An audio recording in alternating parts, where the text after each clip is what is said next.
So for my lover girls, here's my current guide to decentered dating with men. And a little disclaimer, this is gonna sound like a lot. And people are already telling you as a woman that you're supposed to be doing a lot and a lot more and a lot more. And so that's not what this is.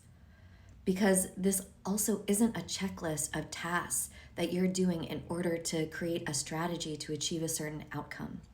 This is a shift in your fundamental paradigm. It is a shift in the foundational way that you relate with yourself, to men, and to existence. And so you can just let all this wash over you while you're cuddled up in a nest of blankets. This can be something that you do and then don't do and pick up and put down. This is a gradual spiraling process of learning to recenter yourself in your life. And for me, there have been 3 major domains, kind of like this picture here. The first area is deconditioning. The second is recentering yourself in your life.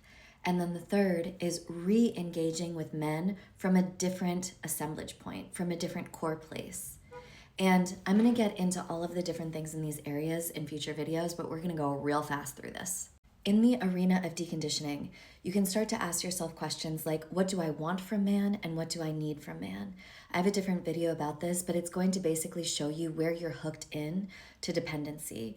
And what's wild about this is you'll realize that you have woven, you have braided in so many other areas of what you want for your whole life into what you want with a man. Because this is children, family, partnership, day-to-day living, transcendent states, love, sex, a whole vision of how you want to live. Maybe you want a homestead, maybe you want an artistic collective, maybe you want someone to bring you out of your shell in a certain way. There are all these things that are wrapped up, tightly coiled in what it is that you want from man. And so when you start teasing that out and pulling that apart, you get so much information about what you need for the next arena, which is recentering yourself in your life. Other things that go along with deconditioning, there might be unique things for every single person, but for me, it was very much about these.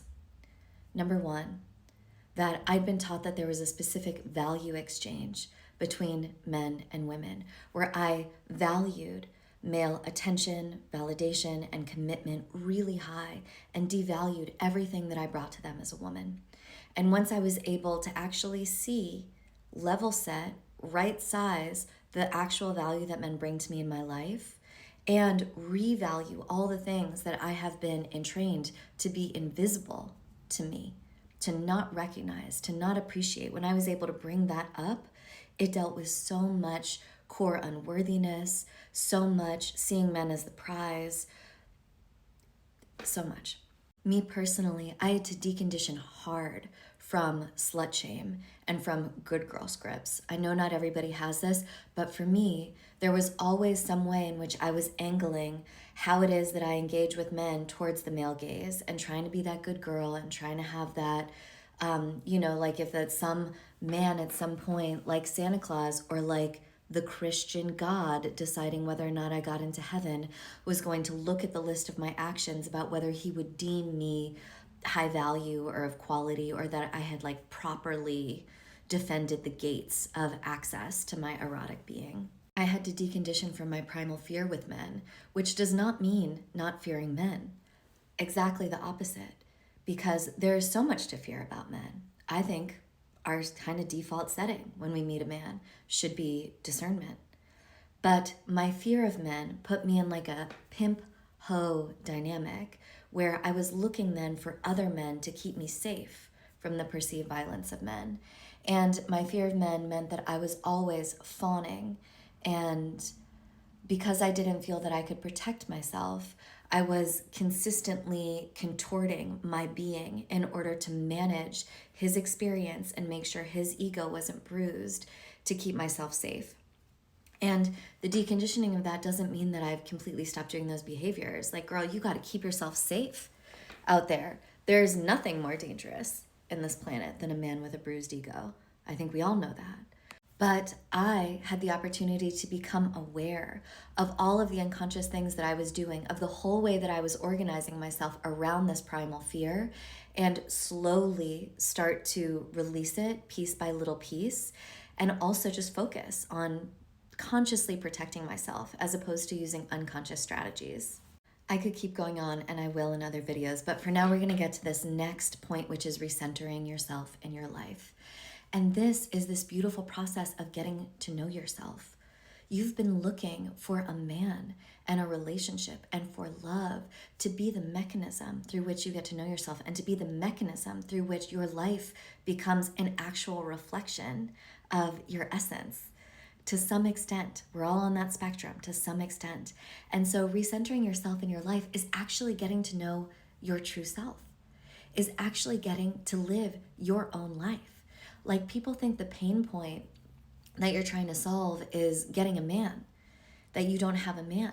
No, the pain point is never knowing your true self, never living life on your own terms, never cultivating autonomous access to transcendent states, never being fully creatively expressed, always being stuck in this dependence, and then always creating like a likable version of yourself, a palatable version of yourself to a man in your head, instead of like a true life connected to source in radiant inhale and exhale. And so this recentering yourself in your life is the opportunity to do just that. So I would say 80 to 98% of your life, depending on where you are, should be focused on pouring in, getting to know yourself, and recentering around things that genuinely bring you joy or depth or meaning or fulfillment. And when I first tried to do this, it was really hard. I had almost like bumpers or buffers on my actual imagination of what I could be doing every day. I had to like ask my inner girl. I had to make bucket lists. I had to look to examples of amazing women artists who I respected and admired, just to think about, you know, how to get a life, like get some hobbies, get around other women who I love, organize little adventures that I want to go on. All of this is nurturing and nourishing you in your life. And the two things that I put as requirements in terms of recentering yourself in your life is that, one, you need a creative outlet. You need a creative outlet because it's like that second chakra thing where your creativity is wrapped up in your sexual expression, which is wrapped up in your centering of men. And so you got to claim that back, whatever it is. Whatever it is. You can craft. I think as women, so much comes out, and I know I process so much when I work with my hands. You can just start writing, doing morning pages every day. You can get art and just make horrible art, make big, crazy, stupid canvases of art. And you need to do something that is moving your body, because again, you're reclaiming that eros. Like for me, I do Latin partner dance, and it puts me in my body, and it puts me in touch connection and like erotic energy connection, with men. And there's dancing, there's like salsa, bachata, zouk dancing every day of the week where I live. And so at any given night, I can go out and I can have men spin me in circles, and I can be in my body, and I can be in a joyful feeling. Part of your centering of men is just that you are bored. Girl, you are bored. You are like existentially bored. And you're looking for something to save you, for something to come in. And so you need to be the answer to your own boredom. And ask what you like, figure it out, play around. And then I'll make a part two. But with this third realm of re-engaging with men, the bottom line is that then when you come to men, you approach it as an embodied mindfulness practice. You are reprogramming yourself to see him as just a guy who you're getting to know, not the answer to all your hopes and dreams, and seeing him for his real capacity, and learning to accompany yourself and see it as another venue to get to know yourself and your desires, and ingrain this practice of noting, oh, what am I feeling? What was I wanting here? Is that happening? What is the actual potential of this connection here, and what do I want?